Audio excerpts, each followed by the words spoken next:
up with a way to stop the Chiefs. Do you expect teams to just copy that same game plan going into next season?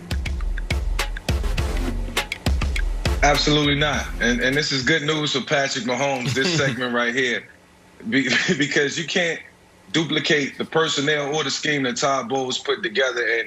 And Brandon raved about Todd Bowles all year for all the right reasons. And like I said, I had spent some time with Todd Bowles, and I understand that scheme. It's just not going to happen because, for one, he's one of the greater defensive minds in the game of football, and you only have 5 months to put a scheme like that together. So teams won't be able to put a scheme together that could stop Patrick Mahomes the way that the Tampa Bay Buccaneers did. And Patrick has to realize, and the more he think this through, he'll see that not having those 3 offensive linemen on the field really affected the game plan. He was on the move and backing up more than we ever seen him back up or, scramble in a long time. So it was just uncharted waters for their offense, uncharted waters for Patrick, and he has nothing to worry about. This is a copycat league, but you can't copy that scheme or that personnel. It takes time to put that together. So Mike Vick is obviously clearly correct here, Kevin Wildes, but that is not going to prevent, and I say this with no due respect, doofuses such as yourself for the next 8 months explaining to me how the Chiefs have been, how they've been found out. Listen, here's the recipe to stopping Patrick Mahomes. I'm going to lay it out for you. You have a former head coach turned great defensive coordinator scheming. You have 2 of the fastest inside linebackers in football. You have a spectacular defensive line. Add to that the Chiefs being down 4 of their 5 starting offensive linemen, and as a nice little bonus, Patrick Mahomes having a foot injury that immediately needs surgery. If all of those things happen, then the Chiefs, it would appear, can be beaten.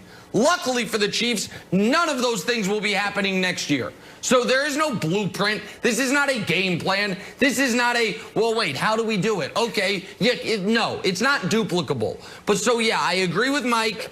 Brandon shaking his head. You're laughing at me. But you can't duplicate the offensive line, Mahomes injury, Bucs personnel, and Todd Bowles. You just can't.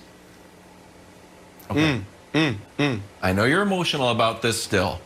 For the record, I have yet to say anything in this segment. He was right. I haven't said anything.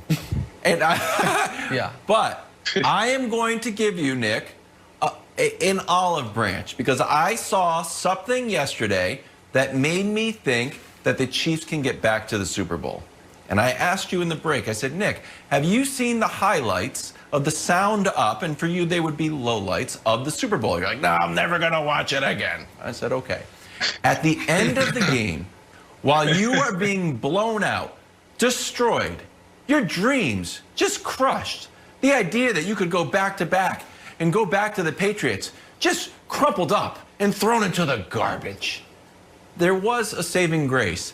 Tyrann Mathieu is walking around the sideline with such confidence and I would say grace. He's saying, finish like a champion. Finish like a champion. We've been here before. Finish like a champion. He's giving guys high fives. It's almost like it felt like a pump-up speech for next year. And look, everybody can be a great leader when you're winning the game, right? It's like Jordan in The Last Dance with the baseball bats. Like, easy to talk when you're winning.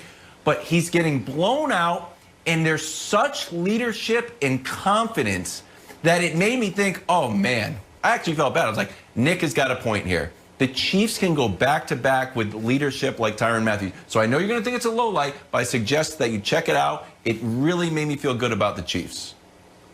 Okay, well, I'll never watch the game again. I have no need to, but I am glad to hear that. I'm very curious to hear what Brandon Marshall has to say about if teams can duplicate what the Bucs did. I mean, Mike hit it on the head. There's really nothing I can add to. Well, I can maybe go a little deeper. So Mike talked about the personnel, and he talked about the scheme, right? So let's talk about Todd Bowles. And I said this earlier this week talking to Phil Simms, Ray Lewis, and playmaker Mike Irvin. The greatest run in playoff history, this guy, Todd Bowles, beat Drew Brees, Aaron Rodgers, and Patrick Mahomes. Like you can't duplicate that. It's just impossible, right? And then from a player's perspective, we've seen teams. The blueprint was set. So when we talk about scheme, the blueprint was set actually by Bill Belichick going back to 2019. Okay, so they set the blueprint. What did he do? He rushed forward and he played soft zone. Who actually built off of that? The Las Vegas Raiders. That's how they beat them this year. Who tried to do it again? The Buffalo Bills, but they didn't have the personnel. What do we mean? What do we mean by the personnel? Devontae David, right? Look at him.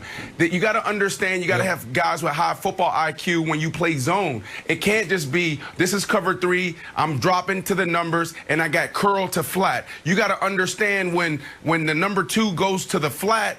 Now number 1 becomes your guy. You can't just sit on the numbers. You got to actually go and absorb that guy. So the Buffalo Bills had the perfect defense, but they didn't have the personnel. So you have Patrick Mahomes just out there picking apart these guys. So it's going to be hard for teams to do that. Now, what was surprising is Todd Bowles and this defense, they actually stopped Patrick Mahomes. That's damn near impossible. But there are teams, Nick, and this is where you guys got to be nervous. There's teams out there that can slow you guys down. We know Patrick Mahomes can go out there and score 40 points a game.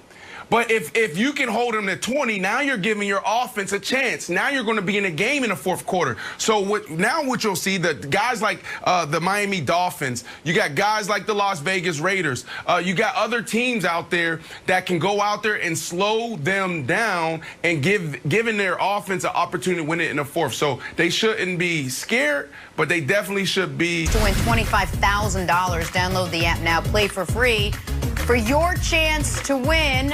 And it's on Valentine's Day, too, which is exciting. Fun way to watch the race. What? And Wilds is ready. What do you got, Wilds? Yeah, well, I was ready. This was lovely chocolate sent to us from our friends at NASCAR. And Katanix was like, hey, Wilds, you want to bring out the chocolates? I'm like, bad news, buddy. Whole family went hard at it. Didn't make it to Valentine's Day. Went over. But still, Daytona 500 Valentine's. I like it. It was good. It was good. The kids. It wasn't me. The kids. All right. Let's get back to our top story now. The future of Russell Wilson in Seattle. Bottom line, guys, he's unhappy. Top line,